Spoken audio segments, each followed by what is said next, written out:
হরে Krishna. Mayapur Nitai Gour kitchen থেকে সবাইকে স্বাগতম। আপনারা কেমন আছেন? আশা করি ভগবানের কৃপায় সবাই ভালোই আছেন। আজকে চলে এসেছি আপনাদের সাথে একটা নতুন রেসিপি শেয়ার করব। আজকে বানাবো এই যে দেখতে পাচ্ছেন কুমড়ো ডাঁটা। এই যে কুমড়ো ডাঁটা ছাড়িয়ে নিয়েছি, আর এখানে নিয়েছি আলু। এই কুমড়ো ডাঁটা আলু দিয়ে আমরা তো অনেক সময় অনেক কিছু দিয়ে কালিয়া করেছি, কিন্তু আমি আজকে এই কুমড়ো ডাঁটা দিয়েই কালিয়া রান্না করব। তাহলে চলুন দেখে নিই কীভাবে রান্নাটা করব। আলু আর ডাঁটা ভালো করে দিয়ে নিয়েছি। এখন আমি এখানে একটা কড়াই বসিয়ে দিয়েছি। কড়াইতে আমি সাদা তেল দিয়ে দিয়েছি। এই রান্নাটা চাইলে আপনারা সরষের তেল দিয়েও রান্না করতে পারবেন। এই যে তেলটা গরম হয়ে গেছে। এখন প্রথমে আমি আলুটাকে একটু ভেজে নিচ্ছি।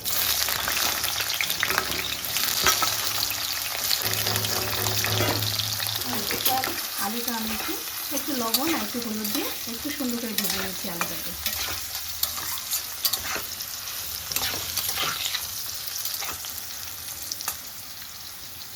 ভাজা হতে হতে আমি এখানে একটু মশলা করে নিচ্ছি।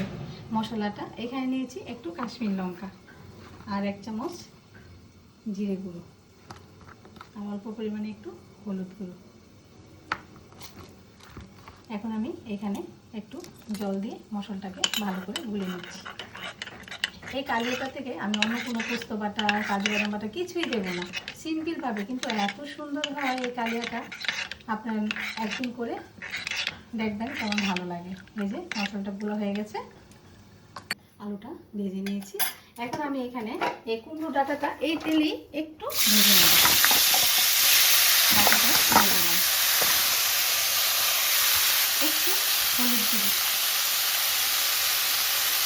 একটু হলুদ দিব আর একটু লবণ দিয়ে একটু আমি হালকা করে একটু ভেজে নেব। অল্প পরিমাণে একটু লবণ দিয়ে দিই, দিয়ে একটু নেড়ে ছেড়ে একটু ভেজে নিচ্ছি। একদম লকলকা, মানে একদম করে নিয়ে এসেছি।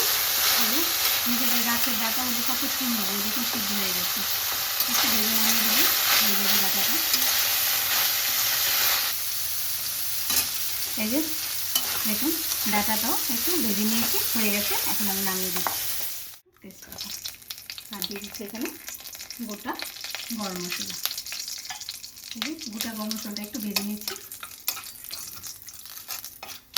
যতক্ষণ তো সুন্দর একটা সেন্ট না বেরোবে ততক্ষণই ভেজে নেব। এই যে ভাজা হয়ে গেছে।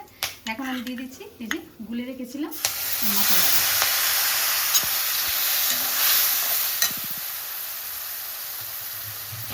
দিয়ে দিচ্ছি বাটিটা দিয়ে একটু জল।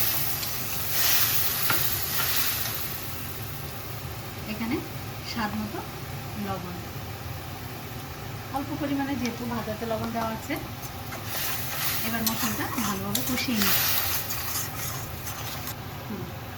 এখানে দিয়ে দিচ্ছি 3টে কাঁচা লঙ্কা, আর এখানে দিয়ে দিচ্ছি স্বাদ মতো চিনি। একটু ভালোভাবে কষিয়ে নিচ্ছি। আর এই রান্নাটা অবশ্যই একটু চিনি দিতে হবে, কারণ ডাঁটার মধ্যে একটু চিনি দিলে আরও রান্নাটা টেস্ট বেড়ে যাবে। দেখুন মশলাটা একটু কষে এসছে, আর এখানে দিয়ে দিচ্ছি আমি 1/2 চামচ গুঁড়ো দুধ গুলে রেখেছিলাম, জল দিয়ে এটা দিয়ে দিলাম। এবার ভালোভাবে কষিয়ে নিচ্ছি। এই যে দেখুন মশলাটা খুব সুন্দর ভাজা হয়েছে, এই যে তেল ছেড়ে দিয়েছে। আর যত এই মশলাটা সুন্দর ভাজা হবে তত এই রান্নাটা টেস্ট হবে।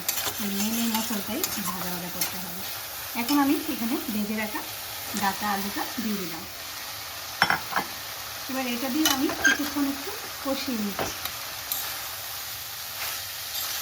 এই যে ডাঁটা আলুটা দিয়ে একটু কষিয়ে নিয়েছি। এখন আমি এখানে পরিমাণ মতো জল দিয়ে দিচ্ছি।